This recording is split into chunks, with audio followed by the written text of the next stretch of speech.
record du nombre de contaminations en 24 heures dans l'Hexagone, plus de 52 000. Le nombre total de cas approche 1,2 million.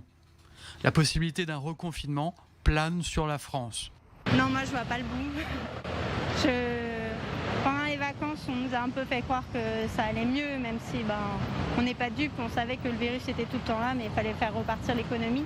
Mais du coup là, avec le couvre-feu et tout ça, moi honnêtement je vois pas le bout et je pense qu'on va plus devoir apprendre à vivre avec. En Espagne, la Catalogne impose un couvre-feu de 22h à 6h du matin. C'est tout le royaume qui doit faire face à une nouvelle vague. À Madrid comme à Barcelone, les mesures de restriction sont respectées, donnant une allure de ville fantôme. Les bars et les restaurants sont fermés depuis une semaine.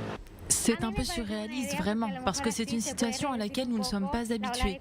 Et c'est un peu fort de penser « Waouh, nous devons être à la maison à telle heure », mais c'est vraiment nécessaire. La vague d'infection peut être un peu réduite, parce que maintenant, encore une fois, elle augmente. Alors pour ça, pour la faire baisser, je pense que ça marchera bien. L'Italie, gravement touchée par la première vague, annonce elle aussi de nouvelles restrictions. Et pour cause, la courbe des contaminations flirte dangereusement avec la barre des 20 000 nouveaux cas quotidiens.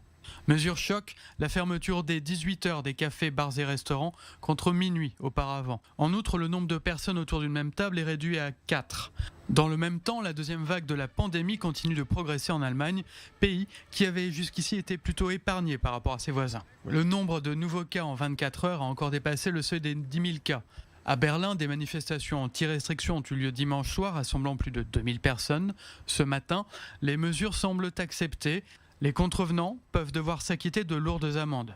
Au début, j'ai été surprise de voir la police ici. Ils m'ont dit que je ne portais pas de masque. Ça ne me dérange pas. Simplement, je ne savais pas que le masque était devenu obligatoire aujourd'hui. Et je ne savais pas que je devais le porter quand je faisais du vélo.